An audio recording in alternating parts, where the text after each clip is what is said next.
സംഘടിപ്പിക്കുന്നത്. ഇവിടെ സ്വാഗത പ്രാസംഗികൻ ഇതിൻ്റെ കാര്യങ്ങളെ സംബന്ധിച്ച് ഇവിടെ സൂചിപ്പിച്ചിട്ടുണ്ട്. ജാഥ നടത്തുന്നതിൻ്റെ കാര്യങ്ങളെ സംബന്ധിച്ച് 2020 എന്ന് പറയുന്നത് ഒരു അരാഷ്ട്രീയ സംഘടനയാണ് എന്നുള്ളത് പ്രത്യേകം പറയാതെ നമുക്ക് എല്ലാവർക്കും അറിയാം. അദ്ദേഹം ഇപ്പോൾ മൈക്ക് കെട്ടിവെച്ചിട്ട് എല്ലാ രാഷ്ട്രീയ പാർട്ടിയുടെ നേതാക്കന്മാരെയും രാഷ്ട്രീയ പാർട്ടികളെയും മറ്റുള്ളവരെല്ലാം ആക്ഷേപിക്കുന്നതാണ് അദ്ദേഹത്തിൻ്റെ ഒരു രീതി. അദ്ദേഹം പറയുന്ന ആകെ നോക്കിയാൽ തോന്നുന്നത് അങ്ങേര് മാത്രമാണ് ഈ ഭൂമിയിൽ ഒരു സത്യസന്ധനും മര്യാദക്കാരനുമായ ആളുള്ളൂ, ബാക്കി എല്ലാവരും കള്ളന്മാരാണ്, മെനക്കെട്ടവന്മാരാണ് എന്ന്. ആ പ്രസംഗം മൊത്തം കേട്ടാൽ എന്തെങ്കിലും കുഴപ്പമുണ്ടോ എന്ന് കേട്ടിരിക്കണവർക്ക് തോന്നും അയാൾക്ക് എന്തെങ്കിലും കാര്യമായ കുഴപ്പം ഉണ്ടോ എന്ന് തോന്നുന്ന പ്രസംഗങ്ങളാണ് നടത്തിക്കൊണ്ടിരിക്കുന്നത് എന്ന് കാണാൻ കഴിയും. ഞാൻ അധ്വാനിച്ചുണ്ടാക്കിയ എൻ്റെ പണം നാട്ടിലെ ജനങ്ങൾക്ക് വേണ്ടി ചെലവഴിക്കുക എന്നാണ് പല ആവർത്തി അദ്ദേഹം പറയുന്നത്. അത് പറഞ്ഞുകൊണ്ടാണ് അദ്ദേഹം കമ്മ്യൂണിസ്റ്റ് പാർട്ടി ഓഫ് ഇന്ത്യ മാർക്സിസ്റ്റിനെയും നമ്മുടെ പാർട്ടിയും നമ്മുടെ നേതാക്കന്മാരെയും എല്ലാം പുലഭ്യം വിളിക്കുന്നത്. ഈ ഇദ്ദേഹത്തിൻ്റെ പാർട്ടി എന്നാണ് ഉണ്ടായത്? ഇദ്ദേഹം എന്നാണ് ജനസേവനം നടത്താൻ തുടങ്ങിയത്? ഈ നാട്ടിലെ ജനങ്ങളെല്ലാവരും വിഡ്ഢികളാണെന്നാണോ ഇദ്ദേഹം കരുതുന്നത്? ഇപ്പൊ ഇവിടെ കോലഞ്ചേരി കമ്മിറ്റി തയ്യാറാക്കി തന്നിട്ടുള്ള ഒരു മനോഹരമായ നോട്ടീസിൽ ഇതിൻ്റെ വിവരങ്ങളെ സംബന്ധിച്ച് ചോദിക്കുന്നുണ്ട്. 2013 CSR ബില്ല് ഇന്ത്യൻ പാർലമെന്റ് പാസാക്കി. 2014 2020 രൂപീകരിച്ചു. തൻ്റെ CSR ഫണ്ട് ഈ രൂപത്തിൽ ചെലവഴിച്ചാൽ അതിൻ്റെ പണം തിരിച്ച് തനിക്ക് കിട്ടും, മടക്കി കിട്ടും എന്ന് കണ്ടപ്പോൾ ആ സാധ്യതയെ ഉപയോഗപ്പെടുത്തിക്കൊണ്ട്, അല്ലെങ്കിൽ സർക്കാരിലേക്ക് അടയ്ക്കേണ്ട പൈസ അതിന് പകരം ഇങ്ങനെ ഉപയോഗിക്കാം എന്ന് കണ്ടുകൊണ്ട് ഇറങ്ങി തിരിച്ച് രാഷ്ട്രീയ പ്രവർത്തനത്തിന് വന്ന ഒരു മാന്യന്റെ പേരാണ് ഞാൻ എൻ്റെ അധ്വാനം ജനങ്ങൾക്ക് വേണ്ടി ചെലവഴിക്കുന്ന ആള് എന്ന് തോന്നത്തക്ക വിധത്തിലാണ് CSRന്റെ കൊള്ള നടത്താൻ വേണ്ടി ഒരു രാഷ്ട്രീയ പാർട്ടി ഉണ്ടാക്കി. ആ രാഷ്ട്രീയ പാർട്ടിയുടെ നേതൃത്വത്തിൽ ചില കിറ്റുകളെല്ലാം വിതരണം ചെയ്ത് സാധാരണ ജനങ്ങളെ പറ്റിച്ച് ഒരു പഞ്ചായത്തും പിന്നെ തുടർന്ന് മറ്റു പഞ്ചായത്തും പിടിച്ചു കഴിഞ്ഞപ്പോൾ തൻ്റെ യഥേഷ്ടമുള്ള കൊള്ള നടത്താൻ ഇതാണ് ഏറ്റവും നല്ല ഒരു മറ എന്ന് മനസ്സിലാക്കി പയ്യെ മറ്റു പ്രദേശങ്ങളിലേക്ക് കയറി പോകുന്ന ഒരു കോർപ്പറേറ്റ് കൊള്ളക്കാരൻ എന്നതിനപ്പുറത്ത് എന്ത് പ്രത്യേകതയാണ് ഈ മനുഷ്യനുള്ളത്? യഥാർത്ഥത്തിൽ നമുക്ക് മനസ്സിലാകുന്നത് സാധാരണ മനുഷ്യരോടും സാധാരണക്കാരോടും ജനങ്ങളോടും എല്ലാം പുച്ഛാണ് ഇദ്ദേഹത്തിന്. ഭക്ഷ്യസുരക്ഷാ മാർക്കറ്റായിരുന്നല്ലോ ഏറ്റവും വലിയ ആകർഷകമായ തൻ്റെ ഇടപെടലുകളിൽ ഒന്ന്. പാർലമെന്റ് തെരഞ്ഞെടുപ്പിന് ശേഷം ഇന്ത്യയെ ഭക്ഷ്യസുരക്ഷാ മാർക്കറ്റ് അടച്ചു പൂട്ടിയത്? ഇവർക്ക് തീറ്റ കൊടുത്തിട്ട് വോട്ട് കിട്ടുന്നില്ല എന്നാ പറഞ്ഞത്. ഇതെന്താ മനുഷ്യരെന്നെ ഈ നാൽക്കാലികളാണോ ഈ നാട്ടിലെ? കിട്ടിയില്ല എന്ന് പറഞ്ഞപ്പോ മാന്യൻ ആ സ്ഥാപനം അങ്ങ് പൂട്ടി. ഇതേ മോഡലിൽ നിങ്ങളുടെ മറ്റു പഞ്ചായത്തുകൾ ഉണ്ടാക്കും എന്ന് പറഞ്ഞാണ് മറ്റു പഞ്ചായത്തുകളിൽ കഴിഞ്ഞ തെരഞ്ഞെടുപ്പിൽ ചെയ്യുന്നത്. ദാ ഭക്ഷ്യസുരക്ഷാ മാർക്കറ്റ് നിങ്ങളുടെ പഞ്ചായത്തിലും ഉണ്ടാകാൻ പോകുന്നു. 5 വർഷം കഴിഞ്ഞു, ഒരു ഭക്ഷ്യസുരക്ഷാ മാർക്കറ്റും വേറെ ഒരിടത്തും കണ്ടില്ല എന്ന് മാത്രമല്ല, ഉണ്ടായിരുന്നത് ഒരെണ്ണം പൂട്ടുകയാണ് ചെയ്തത്. അപ്പൊ ഇയാളുടെ കാപട്യം എത്രമാത്രം വലുതാണ് എന്നുള്ളത് ഈ കാലയളവ് കൊണ്ട് തന്നെ മനസ്സിലാക്കാൻ കഴിഞ്ഞ അനുഭവം നമ്മുടെ ചുറ്റുവട്ടത്തുണ്ട് എന്ന് കാണാം. പിന്നെ ഞങ്ങൾ വരുന്നു കഴിഞ്ഞാൽ അവിടെ സിംഗപ്പൂർ ആക്കും എന്നായിരുന്നു ചില കാര്യം പറഞ്ഞിരുന്നത്. ഞങ്ങളുടെ കിഴക്കമ്പലം പഞ്ചായത്ത് എന്ന് പറഞ്ഞാൽ സിംഗപ്പൂർ ആയിരിക്കും, നിങ്ങൾ നോക്കിക്കോളൂ, ലോകത്തിന് മാതൃകയായിരിക്കും എന്നാണ് കണ്ടത്. പദ്ധതി വിഹിതം ചെലവഴിക്കുന്നത് ഈ ജില്ലയിൽ ഏറ്റവും പുറകിലും പ്രവർത്തിക്കാൻ ഈ മുതലാളിയുടെ പഞ്ചായത്തിന് കഴിഞ്ഞില്ല. അതല്ലേ അവസ്ഥ? എന്നിട്ട് വായി കിടക്കുന്ന നാക്കുകൊണ്ടും കയ്യിലിരിക്കുന്ന പണം കൊണ്ടും സോഷ്യൽ മീഡിയയിലൂടെ വലിയ പ്രചാരവേല നടത്തിക്കൊണ്ടിരിക്കുക. എല്ലാവരും കൈക്കൂലിക്കാരും അഴിമതിക്കാരുമാണ്. ഞാൻ എൻ്റെ പഞ്ചായത്തിന്റെ അധികാരം കിട്ടി ഒരു റോഡ് ഉണ്ടാക്കിയാൽ ആ റോഡിന്റെ ആയുസ് 25 വർഷക്കാലം നിൽക്കുമെന്നാണ് അദ്ദേഹം പറഞ്ഞത്. BMBC റോഡ് 25 വർഷക്കാലമായി നിൽക്കുന്ന റോഡ് പണിയുന്നതാണ്. പണിത റോഡ് 2 വർഷം ആവണേക്ക് മുമ്പ് ഇളകി പൊറഞ്ഞ് കിടക്കുന്നതാ കാണുന്നത്. ഈ കേരളത്തിലെ മറ്റൊരിടത്തും നിങ്ങൾക്ക് കാണാൻ കഴിയില്ല. ഈ മാന്യന്റെ പ്രഖ്യാപനം നടത്തിയ പഞ്ചായത്തിലെ റോഡ് പണിത് കഴിഞ്ഞപ്പോൾ അവിടെ ഇളകി പറഞ്ഞ് കിടക്കുന്ന കാഴ്ചയാണ് നമുക്ക് കാണാൻ കഴിയുന്നത്. ഇങ്ങനെ നോക്കിയാൽ ജനങ്ങളെ പറ്റിക്കാൻ വേണ്ടി കുറേയേറെ കാര്യങ്ങൾ പറയുക, കാർഡ് കൊടുക്കുക. ഇവിടെ സൂചിപ്പിച്ച പോലെ ആ വാക്ക് ശരിയാണോ എന്ന് എനിക്കറിയില്ല. കുറച്ച് അടിമകളായിട്ടുള്ള മനുഷ്യരെ ഉണ്ടാക്കിയെടുക്കുക, എന്നിട്ട് താൻ പറയുന്നതിന് കൈയടിക്കാൻ വേണ്ടിയിട്ടുള്ള കാര്യങ്ങൾ ചെയ്തു കൊടുക്കുക. കൈയടിപ്പിക്കാൻ വേണ്ടി ഒരു സെറ്റിനെ വെച്ചിട്ട് ഇതാണ് ശരിയെന്ന് വാദിച്ചുകൊണ്ടിരിക്കുക. ഇപ്പൊ ഇവിടുത്തെ ഒരു MLA സംബന്ധിച്ച് അദ്ദേഹം പ്രസംഗിക്കുന്നത് കണ്ടില്ലേ? എത്ര ആക്ഷേപത്തോടെയാണ് ആ MLA സംബന്ധിച്ച് പറയുന്നത്. ഈ നാട്ടിലെ ജനങ്ങൾ തെരഞ്ഞെടുത്ത ആളാണല്ലോ. ഈ പ്രമാണിയുടെ മുന്നിൽ ചെന്ന് നിൽക്കുന്നില്ല എന്ന ഒറ്റ കാരണം കൊണ്ടല്ലേ അയാൾ മോശക്കാരനാവുന്നത്. അയ്യോ, ഇയാളെ കാണുമ്പോൾ എഴുന്നേറ്റ് നിന്ന് മുണ്ടെല്ലാം അഴിച്ചിട്ട് തൊഴുത് കാണിച്ചിരുന്നെങ്കിൽ അയ്യോ വലിയ മാന്യനെന്ന് പറയും അല്ലേ? ഇയാളുടെ മുന്നിൽ ചെന്ന് മുട്ടയിൽ നിൽക്കാത്തത് കൊണ്ട്, അങ്ങനെ അയാളുടെ മുന്നിൽ നിവർന്നു നിന്ന് വർത്തമാനം പറയുന്നത് കൊണ്ട് MLA പരമ മോശക്കാരനായിട്ട് അവതരിപ്പിക്കുന്നു. ഞാൻ അദ്ദേഹം ഉപയോഗിച്ച ഭാഷയോ അദ്ദേഹത്തിന്റെ രീതിയോ ആ രീതിയിലൊന്നും സംസാരിക്കാൻ ഉദ്ദേശിക്കുന്നില്ല. അദ്ദേഹം ഉപയോഗിക്കുന്ന ഭാഷയും അദ്ദേഹത്തിന്റെ രീതിയുമെല്ലാം അദ്ദേഹത്തിന്റെ സംസ്കാരത്തെ തന്നെയാണ് കാണിക്കുന്നത്. അതൊന്നും അധികം നാൾ നിൽക്കുന്ന കാര്യമല്ല. കൈയടിക്കുന്ന കുറച്ച് കാശ് കൊടുത്ത് മുമ്പിലിരുത്തി കുറച്ച് കയ്യടിക്കാരെ ഇരുത്തിയാൽ ആ കാശിന്റെ ബലം തീരുമ്പോൾ കയ്യടിയുടെ ഒച്ച അവസാനിക്കും. അതതിന്റെ കാര്യം അതാണ്. അപ്പൊ അത്തരം ചള്ളു വർത്തമാനങ്ങൾക്ക് കൈയടിക്കുന്ന കുറച്ച് ആളുകളെ കൂടെ കൂട്ടി നിർത്തിക്കൊണ്ട് ഒരു സ്വർഗലോകം ഉണ്ടാക്കുമെന്ന തെറ്റായ വ്യാജ പ്രചരണം നടത്തി നാട്ടിലെ ജനങ്ങളെ പറ്റിക്കാൻ വന്നാൽ അത് ആ പറ്റിക്കലിനെ എല്ലാ കാലത്തും ജനങ്ങൾ നിന്ന് തരില്ല എന്ന് കാണണം. പണ്ട് നമ്മുടെ നാട്ടിൽ വീഴുമ്പോൾ ചക്ക ഇടുമ്പോൾ മൊയലി ചത്തു എന്ന് പറഞ്ഞാൽ ഒരിക്കൽ ചക്ക പെടാം, പക്ഷെ എന്നും ചക്ക ഇടുമ്പോൾ മൊയലി ആവണമെന്ന് പറഞ്ഞാൽ അത് പ്രയാസമാവും. അതുപോലെ എല്ലാ കാലത്തും ജനങ്ങളെ പറ്റിക്കാൻ കഴിയില്ല എന്നുള്ളത് ഈ മുതലാളിയും മുതലാളിയുടെ കൂട്ടന്മാരും നല്ലവണ്ണം മനസ്സിലാക്കണം എന്നുള്ളതാണ് പറയാനുള്ളത്. പിന്നെ ഇപ്പം നമ്മുടെ പാർട്ടിയെ അങ്ങ് അടിച്ച് കൈകാര്യം ചെയ്യും, പോലീസിനെ പിടിക്കും, നമ്മുടെ നേതാക്കന്മാരെ എല്ലാം പിടിച്ച് അകത്താക്കും എന്നൊക്കെയുള്ള ഗീർവാണം പുലർത്തുന്നതിന് വലിയ പ്രയാസമൊന്നുമില്ല. ഈ പാർട്ടി അങ്ങനെ അടിച്ചാൽ തകരുന്ന പാർട്ടിയൊന്നുമല്ല. ഈ പാർട്ടി അങ്ങനെ പോലീസിനെ കണ്ടാൽ മുട്ടുപറിക്കുകയോ ജയിലിൽ കിടക്കുമെന്ന് പറഞ്ഞാൽ പനി പിടിക്കുകയോ ചെയ്യുന്ന ഒരു പാർട്ടിയൊന്നുമല്ല. ഈ പാർട്ടിയുടെ ചരിത്രം നോക്കിയാൽ അറിയാം. ജന്മികളോടും ഇത്തരത്തിലുള്ള തമ്പ്രാക്കന്മാരോടും ഇത്തരത്തിലുള്ള വലിയ മുതലാളിമാരോടും മുഖത്തോട് മുഖം നിന്ന് ഏറ്റുമുട്ടി പൊരുതി തൊഴിലാളി വർഗ രാഷ്ട്രീയത്തെ ഈ മണ്ണിൽ ഉയർത്തിപ്പിടിച്ചതിന്റെ ചരിത്രമുള്ള പാർട്ടിയുടെ പേരാണ് communist party of India, Marxist എന്ന് കാണണം. ഈ പാർട്ടി ഇതിന്റെ രാഷ്ട്രീയം പഠിച്ചത്, ഈ പാർട്ടിയുടെ നേതാക്കന്മാർ കമ്മ്യൂണിസത്തിന്റെ ബാലപാഠം പഠിച്ച കേന്ദ്രം ജയിലിനകത്ത് കിടന്ന. അതുകൊണ്ട് ജയിൽ കാണിച്ചൊന്നും ഞങ്ങളെ പേടിപ്പിക്കാൻ നിൽക്കരുത്. ജയിലിൽ കിടന്നാണ് മഹാഭൂരിപക്ഷം നേതാക്കന്മാരും കമ്മ്യൂണിസ്റ്റ് പാർട്ടിയെ പഠിച്ചത്. അതിന്റെ ചരിത്രം വായിച്ചറിയാം. അത് കട്ടട്ടോ പിടിച്ചു പറിയിട്ടോ CSR കൊള്ള നടത്തിയിട്ടോ നിന്നെ പോലെയുള്ള തട്ടിപ്പ് നടത്തിയിട്ടോ അല്ല. പണിയെടുക്കുന്ന പാവപ്പെട്ട മനുഷ്യർക്ക് ജീവിക്കാൻ വേണ്ടി, മനുഷ്യനായി ജീവിക്കാൻ വേണ്ടിയുള്ള എണ്ണമറ്റ സമര പോരാട്ടത്തിന് നേതൃത്വം കൊടുത്ത് ജീവത്യാഗം സഹിച്ച് പോരടിച്ച് മുന്നോട്ട് വന്നിട്ടാണ് ഈ പാർട്ടി തൊഴിലാളി വർഗ പാർട്ടിയായിട്ട് മാറിയിട്ടുള്ളതെങ്കിൽ 2020 സാബു ജേക്കബിനോട് ഒരു കാര്യം ഞങ്ങൾ പറഞ്ഞേക്കാം. ഈ പാർട്ടി മണ്ണിൽ ഉള്ളിടത്തോളം കാലം നിന്നെ വെല്ലുവിളിക്കുക തന്നെ ചെയ്യും, നിന്റെ അടിത്തറ അടിച്ച് ഞങ്ങൾ തകർക്കുക തന്നെ ചെയ്യും. ആ കാര്യത്തിൽ ഒരു സംശയവും വേണ്ട. തെറ്റിദ്ധരിക്കപ്പെട്ട ജനങ്ങളെ ശാന്തമായി ബോധ്യപ്പെടുത്തി കൊണ്ടുവരാൻ നമുക്ക് കഴിയും. ജനങ്ങളോട് അനുഭവങ്ങൾ പറഞ്ഞു കൊടുക്കും. ഈ 2020 എന്ന പാർട്ടിക്ക് എന്തെങ്കിലും രാഷ്ട്രീയ നിലപാടുണ്ടോ? ഇവന്റെ ആകെ രാഷ്ട്രീയ നിലപാട് 1000 രൂപയുടെ കിറ്റാണ്. ഇപ്പൊ ആ കിറ്റിനകത്ത് ചപ്പാത്തി വരെ വരുത്തി വെച്ചിട്ടാ ഈ തോണ കൊടുത്ത കിറ്റിനകത്തുള്ളതെന്നാ പറഞ്ഞു. കണ്ണിപ്പൊടിയുടെ ഒക്കെ വേണ്ടി ടിക്കറ്റ് ഉണ്ടാക്കിയപ്പോ ചപ്പാത്തി പാക്കറ്റ് വരെ വെച്ചിട്ട് ഒരു കിറ്റ് കൊടുത്തിട്ടാണ് ഇപ്പൊ തെരഞ്ഞെടുപ്പിന് വോട്ട് പിടിക്കാൻ വന്നത്. എന്തെങ്കിലും രാഷ്ട്രീയ നിലപാട് ഇയാൾക്കുണ്ടോ ഈ നാട്ടിൽ? ഈ രാജ്യം അപകടകരമായ വർഗീയതയുടെ പിടിമുറുക്കത്തിലാക്കി BJPയും RSSഉം.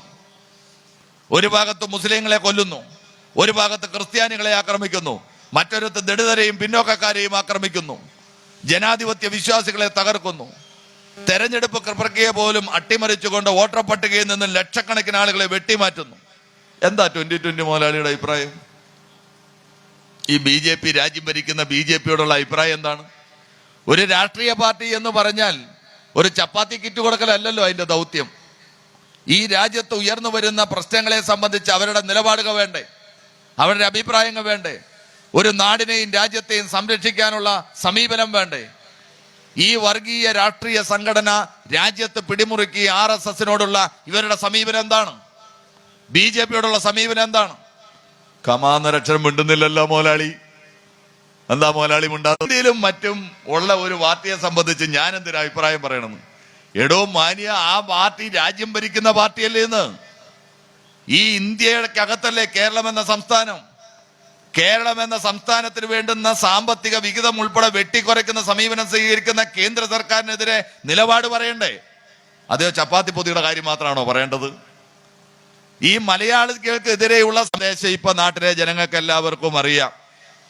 ഇടതുപക്ഷത്തെ എന്തുകൊണ്ട് ദുർബലമാക്കണം, ജനാധിപത്യ പ്രസ്ഥാനങ്ങളെ എന്തുകൊണ്ട് ദുർബലമാക്കണം, ദുർബലമാക്കി ആർക്കു വേണ്ടിയിട്ടുള്ള മണ്ണുണ്ടാക്കാൻ വേണ്ടിയിട്ടാണ് ഈ പൊതിയുമായി ഈ കൂട്ടർ ഇറങ്ങിയിട്ടുള്ളത് എന്നതിനെ സംബന്ധിച്ച് അരിയാഹാരം കഴിക്കുന്നവർക്ക്, മൂക്ക് കീപ്പോട്ടുള്ള എല്ലാ മനുഷ്യർക്കും മനസ്സിലായിട്ടുണ്ട് എന്നുള്ളത് മുതലാളി മനസ്സിൽ വച്ചാൽ മതി.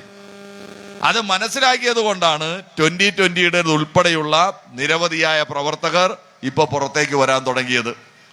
അതിന്റെ ജില്ലാ കോർഡിനേറ്റർമാർ ഉൾപ്പെടെയായി പ്രവർത്തിച്ചു കൊണ്ടിരിക്കുന്ന ആളുകൾ പുറത്തു വന്നിട്ട് ഇതൊരു വിഷപ്പാർട്ടിയാണ് എന്ന് പറയാൻ തയ്യാറാകുന്നു. അതിന്റെ മുമ്പോട്ട് കൊണ്ടുപോകാനും അതിനോടൊപ്പം വർഗീയ ശക്തികൾക്ക് നമ്മുടെ നാടിനകത്ത് ഇടമുണ്ടാക്കി കൊടുക്കാനും വേണ്ടി പരിശ്രമിക്കുന്ന ഒരു അരാഷ്ട്രീയ സംഘടനയാണ് സാബു ജേക്കബിന്റെ 2020 എന്നുള്ളത് കണ്ടോളണം. അത് നടത്തുന്ന അപകടകരമായ പ്രവണതകളെ ഓരോ വീടാന്തരവും എത്തിക്കാൻ നമുക്ക് കഴിയണം. അത് എത്തിച്ചുകൊണ്ട് ആവശ്യമായ പ്രതിരോധം തീർക്കുക എന്നുള്ളത് നമ്മുടെ കടമയാണ് എന്ന് കാണാം. ഇടതുപക്ഷ ജനാധിപത്യ മുന്നണി നമ്മുടെ നാട്ടിൽ ചെയ്യുന്നത് ജനങ്ങളുടെ മുമ്പാകെ ഒരു തുറന്ന പുസ്തകം പോലെ നമുക്ക് കാണാൻ കഴിയും. 9 വർഷക്കാലമായി നമ്മുടെ കേരളത്തിന്റെ ഗവൺമെന്റ് തുടർച്ചയായി അധികാരത്തിലിരിക്കുകയാണ്.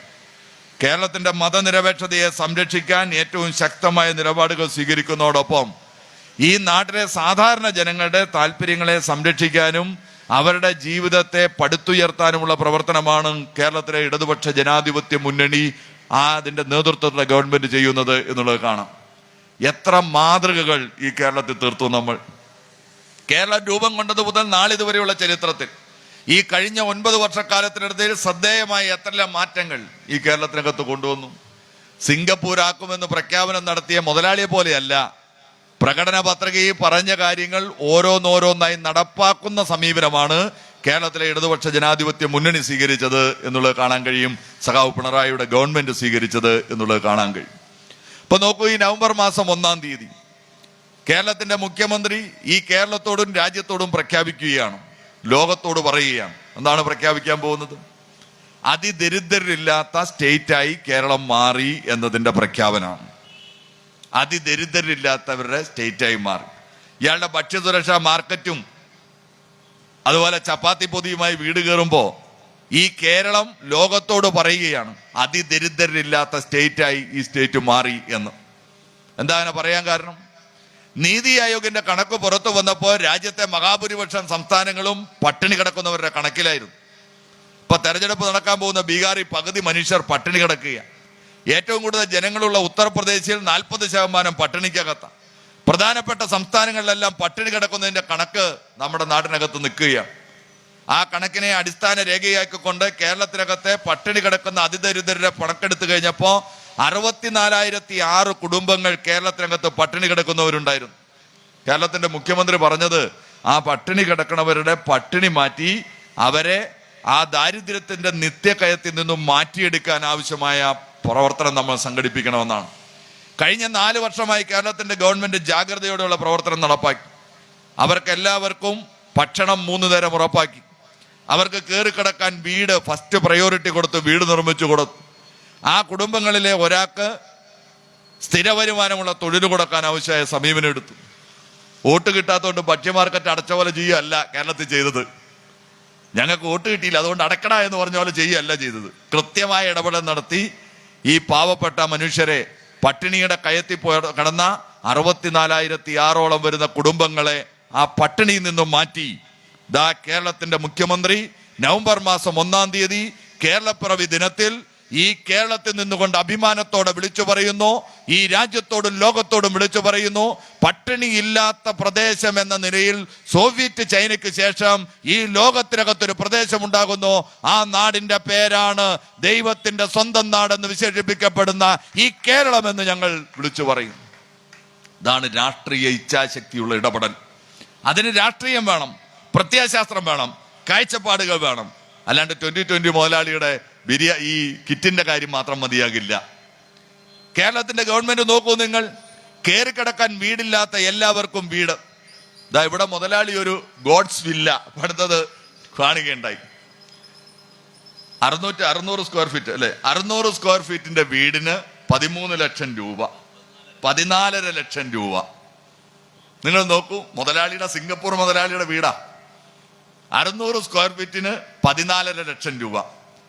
അതെല്ലാം എന്റെ അധ്വാനത്തിൽ നിന്ന് ചെലവഴിച്ച് കൊടുത്തതാണെന്നാ ഈ മനുഷ്യൻ ഗീർവാണം അടിച്ചുകൊണ്ടിരുന്നത്. അത് നല്ല രേഖകൾ എടുത്ത് പരിശോധിച്ച് കഴിഞ്ഞപ്പോഴാണ് കാര്യങ്ങൾ മനസ്സിലായത്. അതിനകത്ത് ലൈഫ് പദ്ധതിയുടെ പൈസയുണ്ട്, 4 ലക്ഷം രൂപയുണ്ട്, ഗുണഭോക്തൃ വിഹിതം എന്ന് പറഞ്ഞുകൊണ്ട് ഈ മനുഷ്യരുടെ കയ്യിൽ നിന്ന്, ഈ 600 സ്ക്വയർ ഫീറ്റ് വീട് പണിത് കൊടുത്ത മനുഷ്യരുടെ കയ്യിൽ നിന്ന് 3 ലക്ഷം രൂപ വെച്ച് വാങ്ങിയിട്ടുണ്ട്. നിങ്ങളൊന്ന് ആലോചിച്ച് നോക്കി. ഈ മുതലാളി പറഞ്ഞത് എന്റെ അധ്വാനത്തിന്റെ പണം ഞാനെടുത്ത് ചെലവഴിക്കുകയല്ലേ, ജനങ്ങൾക്കങ്ങ് കൊടുക്കുകയല്ലേ, വാരിക്കോരി കൊടുക്കുകയല്ലേ, അതുകൊണ്ട് എന്നെ കാണുമ്പോൾ ജനങ്ങളുടെ ആദരവ് കണ്ടില്ലേ എന്നെല്ലാം പറയുന്നത് ഈ മുതലാളി തന്നെയാ. ഒരു സിനിമയില് കുഞ്ഞുക്കൂനൻ എന്ന് പറയുന്ന സിനിമയ്ക്കകത്ത് ദിലീപ് അവതരിപ്പിക്കുന്ന ഒരു കഥാപാത്രം ഉണ്ടല്ലോ. അപ്പൊ ഞാൻ എന്നെ വിളിക്കുന്ന പേര് ഇങ്ങനെയാണെന്ന് ആ കഥാപാത്രം പറയുന്നവരെ മുതലാളി തന്നെ മൈക്ക് വന്നിട്ട് കണ്ടില്ലേ ആളുകളുടെ എന്റെ ആദരവ് എന്ന് പറഞ്ഞ് പ്രസംഗിക്കുക. ആ മനുഷ്യൻ അവർ പണിത് കൊടുത്ത വീടാണ്, എല്ലാം ഞാൻ പണിത് കൊടുത്തു എന്ന് പറഞ്ഞ വീടാണ്. 14.5 ലക്ഷം ചെലവഴിച്ച് 600 സ്ക്വയർ ഫീറ്റ് വീട്, അതിന് 4 ലക്ഷം നമ്മുടെ ലൈഫ് വീടിന്റെയും പിന്നെ ഗുണഭോക്തൃ വീതം 3 ലക്ഷം അവിടെ വാങ്ങിച്ചു. ഇതാണ് CSR തട്ടിപ്പ് എന്ന് പറയുന്നത്. CSRൽ എഴുതി കൊടുക്കുമ്പോൾ ഒരു വീടിന് 14 ലക്ഷം എന്നും പറഞ്ഞ് എഴുതി അവിടെ കൊടുക്കും, കേന്ദ്ര സർക്കാരിൽ സമർപ്പിക്കും. ഇങ്ങനെയാണ് മുതലാളി തട്ടിക്കണത്. അപ്പൊ എന്താ, ആ പൈസ CSR അവിടെ സർക്കാരിലേക്ക് അടയ്ക്കേണ്ട പൈസ തിരിച്ചു മുതലാളിക്ക് കിട്ടും. അയ്യോ ഇത് ചെയ്തിട്ടുണ്ടോ, ഇത്ര ലക്ഷം രൂപയുടെ വീടുണ്ടാക്കി കൊടുത്തണം. അങ്ങനെ പറ്റിക്കണ പണിയല്ല കേരളത്തിന്റെ കമ്മ്യൂണിസ്റ്റ് പാർട്ടി ഓഫ് ഇന്ത്യ, മാർക്സിസ്റ്റും ഇടതുപക്ഷ ഗവൺമെന്റും ചെയ്യുന്നത്. നിങ്ങൾ നോക്കൂ, കഴിഞ്ഞ ദിവസം കേരളത്തിന്റെ മുഖ്യമന്ത്രി കൊച്ചിയിലെത്തി 2 ഫ്ളാറ്റിന്റെ ടവറുകളുടെ ഉദ്ഘാടനം നടത്തി പാവപ്പെട്ടവർക്ക് താക്കോൽ കൊടുത്തു. എറണാകുളത്തെ ചേരി കിടന്ന പാവപ്പെട്ട മനുഷ്യരാ, സ്വപ്നം കാണാൻ കഴിയില്ലാത്തവരാണ് വീട്. അങ്ങനെയുള്ളവർക്കും ഈ കേരളത്തിനകത്ത് വീടുണ്ടാകുന്നു, അവരും അടച്ചുറപ്പുള്ള വീട്ടിലേക്ക് മാറുന്നു. അതാണ് കേരളത്തിൽ കണ്ടത്. ആ ഫ്ളാറ്റിന് നിർമ്മിച്ച ആകെ തുകയും അതിൽ പോകുന്ന കുടുംബാംഗങ്ങളെയും കൊണ്ട് ഹരിച്ചു കഴിഞ്ഞാൽ ഒരു ഫ്ളാറ്റിന് 25 ലക്ഷം രൂപ വരും. നമുക്ക് സ്വപ്നം കാണാൻ കഴിയാത്തതാണ്. ചേരി കിടക്കുന്ന മനുഷ്യർക്ക് സ്വന്തമായ വീട് കൊടുക്കുന്നു. ഞങ്ങൾ അഭിമാനത്തോടെ പറയുന്നു, 9 വർഷക്കാലം ഈ കേരളം പിന്നിട്ട് പോകുമ്പോ ഞാൻ നിങ്ങളെ അഭിസംബോധന ചെയ്യുന്ന ഈ സമയത്തിനുള്ളിൽ 5 ലക്ഷം വീടുകൾ നിർമ്മിച്ച് താക്കോൽ കൊടുത്ത സർക്കാരിന്റെ പേരാണ് സഖാവ് പിണറായിയുടെ സർക്കാർ എന്നുള്ളത് കാണണം. തട്ടിപ്പല്ല, CSR തട്ടിപ്പല്ല, കേരളത്തിന്റെ ഗവൺമെന്റിന്റെ ഇച്ഛാശക്തിയോടെയുള്ള നിലപാട്. നോക്കൂ, രാജ്യത്ത് കയറി കിടക്കാൻ പാവപ്പെട്ടവർക്ക് വീടില്ല. ചേരി കിടക്കുന്ന മനുഷ്യരെ കാണാതിരിക്കാൻ വേണ്ടി വിദേശ രാജ്യങ്ങളിൽ നിന്ന് വരുന്ന നേതാക്കന്മാർ വരുമ്പോൾ ടാർപോളിൻ കെട്ടി മറയ്ക്കുന്ന വാർത്തകൾ നമ്മൾ രാജ്യത്ത് കാണാറുണ്ട്. ഗുജറാത്ത് ഉൾപ്പെടെ, നരേന്ദ്രമോദിയുടെ ഗുജറാത്തിൽ ഉൾപ്പെടെ ചേരി കിടക്കുന്ന മനുഷ്യരെ വിദേശ രാജ്യങ്ങളിൽ നിന്നുള്ള ഭരണകർത്താക്കൾ വരുമ്പോൾ കാണാതിരിക്കാൻ വേണ്ടി മറകെട്ടി അങ്ങ് തിരിക്കും. എന്നാൽ പ്രിയപ്പെട്ടവരെ, പാവപ്പെട്ട മനുഷ്യന്റെ ജീവിതത്തിന്റെ മുകളിലൂടെ മറകെട്ടി തിരിക്കാത്ത ഒരു നാടുണ്ട് ഈ ഇന്ത്യ എന്ന മഹാരാജ്യത്തിന്റെ. ആ നാടിന്റെ പേരാണ് ഈ കേരളം എന്ന് കാണണം. മറകെട്ടി തിരിച്ച് അകറ്റി നിർത്തേണ്ട പാവപ്പെട്ടവരല്ല മനുഷ്യരെന്നും അവരെ കൈപിടിച്ച് ജീവിതത്തിന്റെ മുഖ്യധാരയിലേക്ക് വികസിപ്പിക്കുക എന്നുള്ളത് ഒരു ഗവൺമെന്റിന്റെ ഉത്തരവാദിത്തമാണെന്ന് കാണുന്ന കേരളത്തിന്റെ ഇടതുപക്ഷ ഗവൺമെന്റ് ആ പാവപ്പെട്ട മനുഷ്യർക്കെല്ലാം വീട് നിർമ്മിച്ചു കൊടുക്കുന്ന ഗവൺമെന്റായി മാറി എന്നുള്ളതാണ് മാറ്റം. എന്താണ് 2020യുടെ അവസ്ഥ? ഞാൻ പറഞ്ഞല്ലോ, ഇതല്ലേ ഇവരും നമ്മളും തമ്മിലുള്ള വ്യത്യാസം. നോക്കൂ, കേരളത്തിലെ 9 വർഷക്കാലം കൊണ്ട് നമ്മുടെ മക്കളുടെ വിദ്യാഭ്യാസത്തിൽ വന്ന മാറ്റം. ഒരു രാഷ്ട്രീയം പ്രവർത്തിച്ചപ്പോൾ എങ്ങനെയാണത് മാറിയതെന്ന് നമ്മൾ കണ്ടില്ലേ? വിദ്യാഭ്യാസ മേഖലയിൽ സമഗ്രമായ മാറ്റം. വിവര സാങ്കേതിക വിദ്യയുടെ സാധ്യത ഉപയോഗപ്പെടുത്തിക്കൊണ്ട് നമ്മുടെ മക്കൾക്ക് പഠിക്കാൻ കഴിയത്തക്ക വിധത്തിൽ നമ്മുടെ സ്കൂളുകൾ മാറി, ഹൈടെക് സ്കൂളുകളായി മാറി. ആ മാറ്റം നമ്മൾ കണ്ടു. 10.5 ലക്ഷം കുട്ടികളാണ് പുതുതായി സ്കൂൾ മുറ്റത്തേക്ക് കേരളത്തിനകത്തേക്ക് കടന്നു വന്നത്. ആരോഗ്യ മേഖലയുടെ മാറ്റം കണ്ടില്ലേ? 2020 മുതലാളിക്ക് എന്തെങ്കിലും പറയാനുണ്ടോ? പ്രാഥമിക ആരോഗ്യ കേന്ദ്രം മുതൽ മെഡിക്കൽ കോളേജ് വരെയുള്ള മാറ്റം കേരളത്തിൽ പ്രകടമാണ്. കോൺഗ്രസും BJPയും പറഞ്ഞുകൊണ്ടിരുന്നത് ആരോഗ്യ മേഖലയിലും വിദ്യാഭ്യാസ മേഖലയിലും സർക്കാർ മുതൽ മുടക്കണ്ട എന്നാണ്. ഈ കോർപ്പറേറ്റ് മുതലാളിമാരെല്ലാം പറയുന്നത് സർക്കാർ മുതൽ മുടക്കണ്ട എന്നാണ്. എന്നാൽ അതിൽ നിന്നും വ്യത്യസ്തമായി ജനങ്ങളുടെ ജീവിതവുമായി നേരിട്ട് ബന്ധപ്പെടുന്ന മേഖലകളിലെല്ലാം സർക്കാർ മുതൽ മുടക്കുകയും പാവപ്പെട്ടവന്റെ വിദ്യാഭ്യാസവും പാവപ്പെട്ടവന്റെ ആരോഗ്യവും സംരക്ഷിക്കാൻ കഴിയുന്ന ബദലിന്റെ രാഷ്ട്രീയത്തെ പടുത്തുയർത്തുകയായിരുന്നു കേരളത്തിലെ ഗവൺമെന്റ് എന്ന് കാണാൻ കഴിയും. അതിന്റെ ഭാഗമായി ഉണ്ടായ ആരോഗ്യ മേഖലയിലെ മാറ്റം ഇന്ന് ലോകം തന്നെ അംഗീകരിക്കുന്ന വിധത്തിലേക്ക് കേരളത്തിൽ മാറി. ഇതെല്ലാം ചെയ്യുന്ന സർക്കാർ വോട്ട് കിട്ടിയില്ലെങ്കിൽ ഇതൊന്നും ചെയ്യില്ല എന്ന് പറയാറില്ല ഈ മുതലാളിയെ പോലെ. പാർലമെന്റ് തെരഞ്ഞെടുപ്പിൽ ഞങ്ങൾ തോറ്റല്ലോ ഇല്ലേ? ഞങ്ങൾ നന്നായി തോറ്റില്ലേ? നമ്മൾ നന്നായി തോറ്റില്ലേ? തോറ്റപ്പോൾ നമ്മൾ പറഞ്ഞോ ഇനി നിങ്ങൾക്കാർക്കും വീടില്ലടാ, ഇനി നിങ്ങൾക്കാർക്കും ആശുപത്രി പോവില്ല, ഞങ്ങൾ നിർത്തും, അങ്ങനെ ആരെങ്കിലും പറഞ്ഞോ? അങ്ങനെ ചെയ്യുകയല്ല ഒരു രാഷ്ട്രീയ പ്രവർത്തനത്തിനകത്ത് ചെയ്യേണ്ടത്. ഉത്തരവാദിത്വത്തോടെ ജനങ്ങൾ എന്തുകൊണ്ട് തമസ്കരിച്ചു എന്ന് മനസ്സിലാക്കി, ജനങ്ങളെ ബോധ്യപ്പെടുത്തി, ജനങ്ങളോട് കൂടുതൽ വിശദീകരിച്ച് അവരുടെ കൂടെ നിന്ന് അവരോടൊപ്പം നിന്ന് ആ പ്രവർത്തനങ്ങൾക്കുള്ള കുറവുകൾ തിരുത്തിക്കൊണ്ട് മുന്നോട്ട് പോകുക എന്നുള്ളതാണ് ഒരു ജനാധിപത്യ പ്രക്രിയയുടെ ദൗത്യമെങ്കിൽ ആ ദൗത്യമാണ് കേരളത്തിലെ ഇടതുപക്ഷ ജനാധിപത്യ മുന്നണിയുടെ നേതൃത്വത്തിലുള്ള ഗവൺമെന്റ് സ്വീകരിക്കുന്നത് എന്ന് കാണണം. ഇയാൾ വീട്ടിൽ കൊണ്ട് കൊടുക്കുന്ന കിറ്റിന് എത്ര രൂപയുണ്ട് എന്നുള്ളത് അറിയില്ല. ഇപ്പൊ കുറെ കാലം കൂടെ ഒരു 400 രൂപയുടെ കിറ്റും കൊണ്ടാണ് വരുന്നത് ഇപ്പൊ കണ്ണിപ്പൊടിയിടാൻ വേണ്ടി. ഇപ്പൊ നമ്മൾ 62 ലക്ഷം പേർക്ക് കേരളത്തിൽ കൊടുക്കുന്നത് 1600 രൂപയുടെ ക്ഷേമ പെൻഷനാ. ഇന്നിപ്പോ ഇന്നിപ്പോ അത് കൂട്ടിയതിന്റെ പ്രഖ്യാപന അല്ലേ? അടുത്ത 1600 രൂപ വെച്ച് വാങ്ങി കഴിഞ്ഞ ഈ മാസം വരെ എത്ര 62 ലക്ഷം പേര്. അടുത്ത മാസം വാങ്ങുമ്പോ അത് വീണ്ടും വർദ്ധിക്കുന്നു എന്ന നിലയിലേക്ക് കേരളം മാറുകയാണ്. എന്താ കാര്യം? കേരളത്തിന്റെ ഗവൺമെന്റിന് ഒരു കാഴ്ചപ്പാടുണ്ട്. എന്താ കാഴ്ചപ്പാടെന്നോ? അത് ഈ നാട്ടിലെ പാവപ്പെട്ടവർക്ക് അർഹതപ്പെട്ടതാണ് എന്ന കാഴ്ചപ്പാട് നമുക്കുണ്ട്. ക്ഷേമ പെൻഷൻ ആദ്യഘട്ടത്തിൽ തുടങ്ങുന്ന സമയത്ത് നയനാരുടെ കാലത്താ അന്ന് കോൺഗ്രസ് പറഞ്ഞത് ഇത് പ്രത്യുൽപാദനപരമല്ല, അതുകൊണ്ട് കൊടുക്കരുത് എന്നാണ്. ഇന്ന് കോൺഗ്രസ് പറയുന്നത് ക്ഷേമ പെൻഷൻ അഴിമതിയാണ് എന്നാണ്. ഒരു മാറ്റവും കോൺഗ്രസിനില്ല കേട്ടോ, ഒരു മാറ്റവും കോൺഗ്രസിനില്ല. പ്രത്യുൽപാദനപരമല്ല, അതായത് പ്രായമായ ആളുകൾക്കല്ലേ കൊടുക്കണം. ഇതുകൊണ്ട് എന്ത് നേട്ടം? AK ആന്റണി പറഞ്ഞത് ഇത് മേടിച്ചോണ്ട് പോയാൽ കള്ളു കുടിച്ചു മുള്ളിക്കളയും എന്നാണ് പറഞ്ഞത്. അന്ന് നയനാര് പറഞ്ഞു, എടോ ആന്റണി, ഈ മണ്ണിൽ പണിയെടുത്ത പാവപ്പെട്ട മനുഷ്യർ, രാപകൽ അധ്വാനിക്കുന്നവർ, അവരവരുടെ ജീവിതത്തിന്റെ അധ്വാനം മുഴുവൻ ഈ മണ്ണിൽ പ്രയോഗിച്ചപ്പോഴാണ് എനിക്കും നിനക്കും ഉണ്ണാനുള്ള വിഭവങ്ങൾ ഉണ്ടായത്. ഒരു ജന്മം മുഴുവൻ ഈ മണ്ണിപ്പെടുത്ത് പണിയെടുത്ത പാവപ്പെട്ട കർഷക തൊഴിലാളിക്ക് അവന്റെ ജീവിതത്തിന്റെ അവസാന ഘട്ടത്തിൽ പണിയെടുക്കാൻ കഴിയാതെ വരുന്ന കാലത്ത് ഒരു ചെറിയ പൈസ അവന്റെ കയ്യിൽ കിട്ടിയാൽ ആ പൈസ കൊണ്ട് അവൻ ചിലപ്പോൾ മുറുക്കാൻ മേടിക്കും, ചിലപ്പോൾ കുഞ്ഞു മക്കൾക്ക് 2 മിഠായി വാങ്ങിക്കൊടുത്തു എന്ന് വരും, ചിലപ്പോൾ ആശുപത്രി പോകുമ്പോൾ ചെറിയ പൈസ ചെലവഴിച്ചു എന്ന് വരും. ഇനി നീ പറഞ്ഞ പോലെ ഇച്ചിരി കള്ളു കുടിച്ച് മുള്ളിക്കളഞ്ഞാലും എടോ ആന്റണി, ഈ പാവപ്പെട്ട മനുഷ്യന് അർഹതപ്പെട്ടതാണ് അത് ഈ communist party of India Marxist ഇവിടെ ഉള്ളിടത്തോളം കാലം ഞങ്ങൾ അത് കൊടുത്തുകൊണ്ടിരിക്കുമെന്ന് പ്രഖ്യാപിച്ചു അന്ന് എന്നുള്ളത് നമ്മുടെ ചരിത്രം. അതിന്റെ തുടർച്ചയിൽ നമ്മുടെ ഗവൺമെന്റ് വന്നപ്പോൾ അത് പടിപടിയായി ഉയർത്തി. ഇന്നത് 1800 മാറുന്നു. പ്രിയപ്പെട്ടവരെ, അതിനെ ഇന്ന് കൈക്കൂലി എന്ന് പറഞ്ഞാണ് ആക്ഷേപിക്കുന്നത്. കൈക്കൂലി എന്ന് പറഞ്ഞ് ആക്ഷേപിക്കുകയാണ്. നോക്കൂ, പാർലമെന്റ് തെരഞ്ഞെടുപ്പിന്റെ സമയത്ത് നമുക്ക് 6-7 മാസക്കാലം കൊടുക്കാൻ കഴിഞ്ഞില്ല. കഴിയാത്തതിന്റെ കാര്യം കേന്ദ്ര സർക്കാർ നമ്മളെ സാമ്പത്തികമായി ഞെരുക്കിയതാണ്. നമുക്ക് കിട്ടേണ്ട പൈസ തരാത്തതാണ്, നമുക്ക് അർഹതപ്പെട്ടത് തരാത്തത് കൊണ്ടാണ്. ഈ പറഞ്ഞ മാന്യന്മാരൊന്നും കമാന്നൊരക്ഷരം കേന്ദ്ര സർക്കാരിനെതിരെ അന്നേരം പറഞ്ഞില്ല. പാർലമെന്റ് തെരഞ്ഞെടുപ്പ് ശേഷം നമ്മൾ തോറ്റു. അതിന് ശേഷം നിയമസഭ ഉയർന്നപ്പോ കേരളത്തിന്റെ മുഖ്യമന്ത്രി നിയമസഭയ്ക്കകത്ത് പറഞ്ഞു, ഒരു ഫെഡറൽ സംവിധാനത്തിനകത്ത് കൊടിയ വഞ്ചനയാണ് കേന്ദ്ര സർക്കാർ ചെയ്യുന്നത്. എന്റെയും നിങ്ങളുടെയും പോക്കറ്റിൽ നിന്നും പിരിച്ചെടുത്തു കൊണ്ടുപോകുന്ന തുക, നമുക്ക് അർഹതപ്പെട്ട പണം, നമ്മുടെ കയ്യിൽ തരേണ്ട, നമുക്ക് കിട്ടേണ്ട പണം അത് തരാതിരിക്കുന്നു. കേന്ദ്രം സംസ്ഥാനങ്ങൾക്ക് വീതം വയ്ക്കുമ്പോൾ ദേശീയ ശരാശരി 42 രൂപയാണ്. 100 രൂപയും 42 രൂപ സംസ്ഥാനങ്ങൾക്ക് വിതരണം വയ്ക്കുന്നു എന്നാണ്. പക്ഷേ കേരളം ഒരിക്കലും 42 രൂപ തരാൻ പറഞ്ഞിട്ടില്ല. കാരണം നമ്മൾ കുറച്ച് പുരോഗതി കൈവരിച്ച നാടാണ്. മാത്രമല്ല, കേരളം ഈ രാജ്യത്തിന്റെ ഭാഗമാണ്. അതിൽ നമ്മൾ അഭിമാനിക്കുന്നവരാണ്. ഭാരതീയർ എന്ന നിലയിൽ, ഇന്ത്യക്കാരൻ എന്ന നിലയിൽ അഭിമാനിക്കുന്നവരാണ് നമ്മൾ. ഭാരതം എന്ന പേർ കേട്ടാൽ അഭിമാനപൂരിതമാകണം അന്തരംഗം എന്ന് പാടിയ കവിയുടെ നാടാണ് നമ്മുടേത് എന്ന് കാണാം.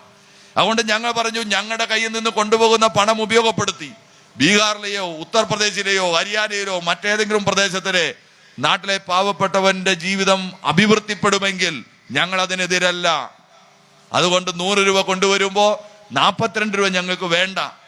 പക്ഷേ ഞങ്ങൾക്ക് അർഹതപ്പെട്ടതുണ്ട്. ഞങ്ങളുടെ സാമൂഹിക പുരോഗതിക്ക് അടിസ്ഥാനപ്പെടുത്തി ഞങ്ങൾക്ക് അർഹതപ്പെട്ടത് അത് 30 രൂപ ഞങ്ങൾക്ക് തരാവുന്നതാണ്. അത് തരാൻ നിങ്ങൾ തയ്യാറാകണം.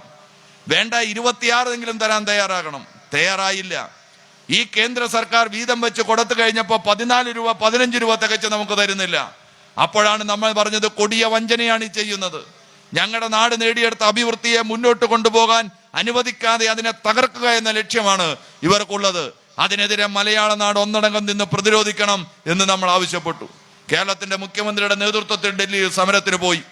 ഇന്ത്യയിലെ നീതിപീഠത്തിന്റെ മുമ്പാകെ നമ്മൾ കേസിന് പോയി ഫൈറ്റ് ചെയ്തു. അങ്ങനെയാണ് നമ്മൾ മുമ്പോട്ട് പോയത്. ആ ഘട്ടത്തിലൊന്നും ഈ മുതലാളിമാരോ വലതുപക്ഷ രാഷ്ട്രീയ പ്രസ്ഥാനമോ കമാന്നൊരക്ഷരം ഈ മലയാള നാടിന് വേണ്ടി സംസാരിക്കുന്നത് നമ്മൾ കേട്ടില്ല.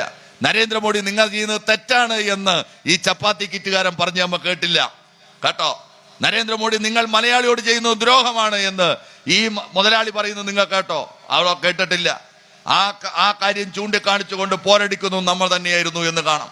നിയമസഭാ യോഗം ചേരുമ്പോൾ കേരളത്തിന്റെ മുഖ്യമന്ത്രി പറഞ്ഞു, കൊടിയ വഞ്ചനയാണ് കേന്ദ്ര സർക്കാർ നമ്മളോട് ചെയ്തത്. ആ വഞ്ചന ഇനിയും അവർ തുടരും, നമ്മൾ കാണണം.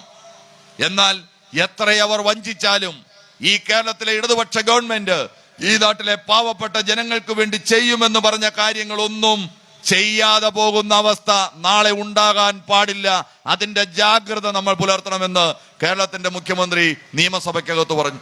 എന്നിട്ട് കേരളത്തിന്റെ മുഖ്യമന്ത്രി പറഞ്ഞു, ക്ഷേമ പെൻഷൻ ഉൾപ്പെടെ കുടിശ്ശിക വന്ന കാര്യങ്ങൾ, ആ കാര്യങ്ങൾ ചിട്ടയായി പരിഹരിക്കാൻ ആവശ്യമായ സമീപനങ്ങൾ ഞങ്ങൾ സ്വീകരിക്കും. നമ്മുടെ റവന്യൂ വരുമാനം വർദ്ധിപ്പിക്കാൻ ചിട്ടയോടെയുള്ള പ്രവർത്തനങ്ങൾ നമ്മൾ സംഘടിപ്പിക്കുകയും സാമ്പത്തിക അച്ചടക്കത്തിന്റെ കൃത്യമായ വശങ്ങളിലൂടെ നമ്മൾ പോകുകയും നമ്മൾ ചെയ്യണമെന്ന് തീരുമാനിച്ച മറ്റ് പല കാര്യങ്ങൾ മാറ്റിവെച്ചാലും പാവപ്പെട്ട ജനങ്ങൾക്ക് തീരുമാനിച്ച കാര്യങ്ങൾ ഞങ്ങൾ ചെയ്യും എന്ന വാക്ക് കേരളത്തിന്റെ നിയമസഭയ്ക്കകത്ത് നിന്ന് കേരളത്തിന്റെ മുഖ്യമന്ത്രി പ്രഖ്യാപിച്ചു. അന്ന് പറഞ്ഞു, ഒരു സംശയവും വേണ്ട, കുടിശ്ശിക വന്ന എല്ലാ ക്ഷേമ പെൻഷനുകളും വരുന്ന മാസങ്ങളിൽ ഞങ്ങൾ കൊടുത്തു തീർക്കുമെന്ന് മാത്രമല്ല 1600 രൂപ എന്ന ക്ഷേമ പെൻഷൻ ഫുൾ സ്റ്റോപ്പ് ഇട്ട് അവിടെ അവസാനിപ്പിക്കാനല്ല, അത് വർദ്ധിപ്പിച്ച് നൽകാനാണ് ഞങ്ങൾ തീരുമാനിച്ചിട്ടുള്ളത് എന്ന് പറഞ്ഞു. പ്രിയപ്പെട്ടവരെ, മാസങ്ങൾ പിന്നിട്ട് കഴിഞ്ഞിരിക്കുന്നു. കേരളത്തിലെ മുഴുവൻ ക്ഷേമ പെൻഷന്റെയും കുടിശ്ശിക നമ്മൾ തീർത്തിരിക്കുന്നു. 1600 രൂപ പറഞ്ഞതിൽ നിന്നും ജനങ്ങളോട് പറഞ്ഞ വാക്ക് പാലിച്ചത് 1800 ഉയർത്തുന്നു. ഇതാണ് വാക്ക് പാലിച്ച ഗവൺമെന്റ്, ഇതാണ് ജനങ്ങളുടെ ഗവൺമെന്റ് എന്നുള്ളത് കാണണം. അല്ലാതെ വോട്ട് കിട്ടാതെ അടച്ചുപൂട്ടി പോകുന്ന പണിയല്ല രാഷ്ട്രീയം എന്ന് കാണിക്കൊള്ളണം, എന്ന് മനസ്സിലാക്കിക്കൊള്ളണം. CSR ഫണ്ട് വെട്ടിക്കാൻ മുതലാളിയുടെ പണത്തിന്റെ കൊഴുപ്പിൽ ജനങ്ങളെ പറ്റിക്കുന്ന പണിയല്ല രാഷ്ട്രീയം എന്നുള്ളത് കാണണം. പ്രിയപ്പെട്ടവരെ, ഇവരെല്ലാവരും കൂടി ചേർന്ന് പരിശ്രമിക്കുന്നത്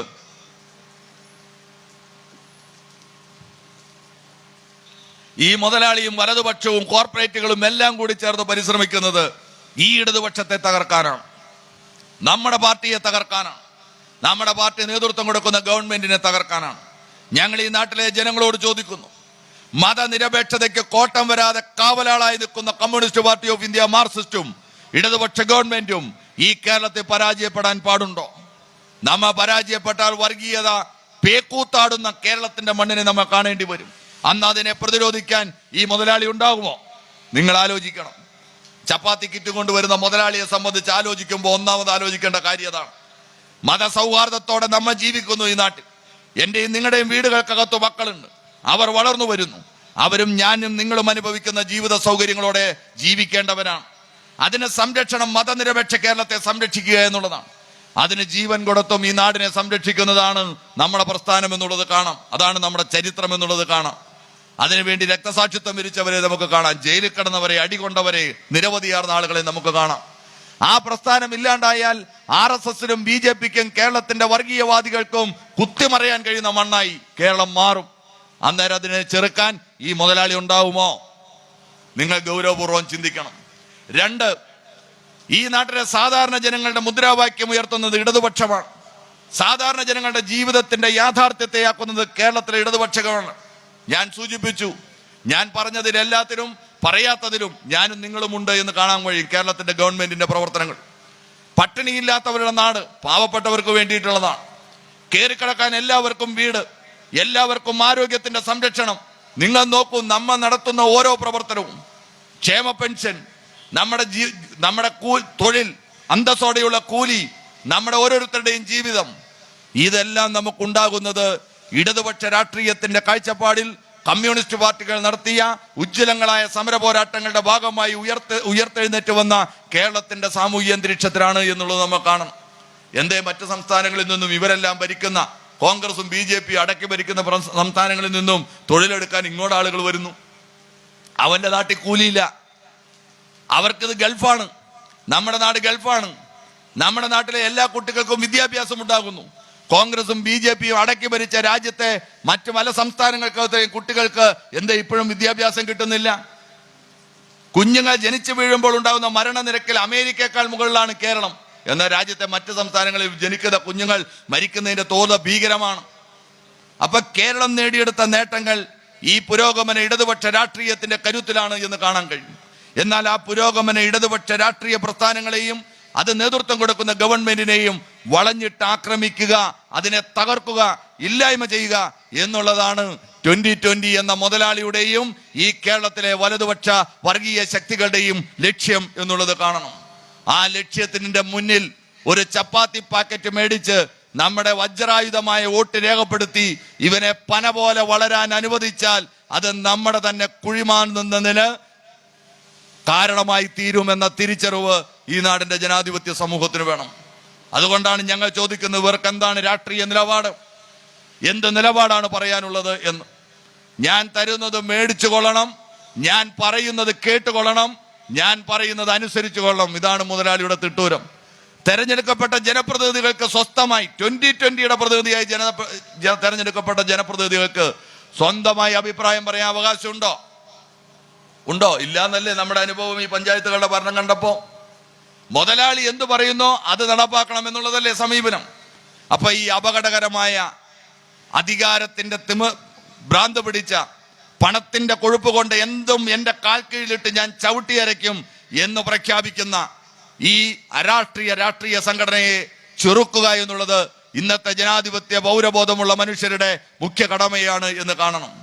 അപ്പോ ചപ്പാത്തി പാക്കറ്റിനകത്ത് കമന്ന് വീട് പോകുകയല്ല ചെയ്യേണ്ടത്. നാടിന്റെ സ്വാതന്ത്ര്യം, മനുഷ്യന്റെ അഭിമാനം, അതിനെ ഉയർത്തിപ്പിടിച്ചുകൊണ്ടുള്ള രാഷ്ട്രീയ പോരാട്ടത്തിന്റെ ഭാഗമാകാനും ഈ നാടിന്റെ മുമ്പോട്ടുള്ള കുതിപ്പിൽ അതിന് നേതൃത്വം കൊടുക്കുക എന്ന കടമ നിർവഹിക്കുക എന്നുള്ളതാണ് നമുക്ക് ഓരോരുത്തർക്കും ചെയ്യേണ്ടത്, ഈ നാട് ചെയ്യേണ്ടത് എന്നുള്ളതാണ് ഞങ്ങൾ ഈ ജാഥയിലൂടെ ഈ നാട്ടിലെ ജനാധിപത്യ സമൂഹത്തെ ഓർമ്മപ്പെടുത്തുന്നത്. ആ പോരാട്ടത്തിന് ഏതറ്റം വരെ പോകാനും communist party of India Marxist ഉണ്ടാകും എന്നതിന്റെ ഉറപ്പാണ് ഈ കോരിച്ചൊരിയുന്ന മഴയത്തും ഈ തടിച്ചുകൂടി നിൽക്കുന്ന ജനങ്ങൾ സാക്ഷ്യപ്പെടുത്തുന്നത് എന്നുള്ളത് മുതലാളി തിരിച്ചറിഞ്ഞുകൊള്ളണം എന്നാണ് ഞങ്ങൾക്ക് പറയാനുള്ളത്. എല്ലാവരും നിങ്ങളുടെ റാമൂളികളല്ല, എല്ലാവരെയും അടിമയാക്കി വെക്കാനും കഴിയില്ല. ആ കാലമൊക്കെ പോയടോ, രാജഭരണമൊക്കെ പോയി. ഇത് ജനാധിപത്യത്തിന്റെ കാലം. നിനക്ക് കുറച്ചു കാലം പറ്റിക്കാൻ കഴിയും, പക്ഷേ പറ്റിച്ച ജനത തിരിച്ചറിഞ്ഞ് തിരിച്ചടിക്കുന്ന കാലം വിദൂരമല്ല എന്നുള്ളത് നിങ്ങൾ മനസ്സിലാക്കിക്കൊള്ളണം എന്നുള്ളതാണ്. ആ പോരാട്ടത്തിന് നേതൃത്വം കൊടുക്കാൻ communist party of India Marxist ഉണ്ടാകും. ആ മാർക്സിസ്റ്റിനെ ഉമ്മാക്കി കാണിച്ച് പേടിപ്പിക്കാൻ വന്നാൽ ഇങ്ങോട്ട് പേടിപ്പിക്കാൻ വരേണ്ടതില്ല എന്നാണ് ഞങ്ങൾക്ക് വളരെ ആദരവോടെ വിനയത്തോടെ മുതലാളിയെ ഓർമ്മപ്പെടുത്താനുള്ളത്. ഈ തെരുവുകളിൽ, ഈ കൈകളിൽ ഈ ചെങ്കൊടി എന്തുകൊണ്ട് ഈ തെരുവുകളിൽ തൊഴിലാളികൾ ഉണ്ടാകും. ആ തൊഴിലാളികൾ ഈ നാടിന്റെ കാവൽക്കാരാണ്. അവർ ഒരു തീപ്പന്തമാകുന്ന കാലം അവരൊരു തീപ്പന്തമാകേണ്ടി വന്നാൽ അങ്ങനെ തീപ്പന്തമാകാനും മടിയില്ലാത്ത തൊഴിലാളികളുടെ രാഷ്ട്രീയ പ്രത്യാശാസ്ത്രമുള്ളവരാണ് അവർ ഒരു തീപ്പന്തമായി കൊണ്ട് മാറുന്ന കാലം തന്നെയാണ് അടുത്ത കാലങ്ങളെന്ന് കണ്ടുകൊള്ളണം. ആ പോരാട്ടത്തെ ഞങ്ങൾ ശക്തിപ്പെടുത്തും. 2020 മുതലാളിയുടെ നികൃഷ്ടമായ രാഷ്ട്രീയത്തെ ഞങ്ങൾ അടിച്ചു വീഴ്ത്തും. നിന്റെ സ്വാർത്ഥമായ താല്പര്യങ്ങളെ ഞങ്ങൾ ഈ മണ്ണിൽ തന്നെ കുഴിച്ചു മൂടാൻ ആവശ്യമായ പോരാട്ടങ്ങളെ ജനങ്ങളെ അണിനിരത്തിക്കൊണ്ട് തന്നെ ചെയ്യും എന്ന് പ്രഖ്യാപിക്കുന്നു. അതിന് ധീരോദാത്തമായി മുമ്പോട്ട് പോകുക, നാടിന്റെ ജനതയെ അണിനിരത്തുക, അവരെല്ലാവരും നമ്മളോടൊപ്പം തന്നെ അണിചേരും എന്ന കാര്യത്തിൽ ഒരു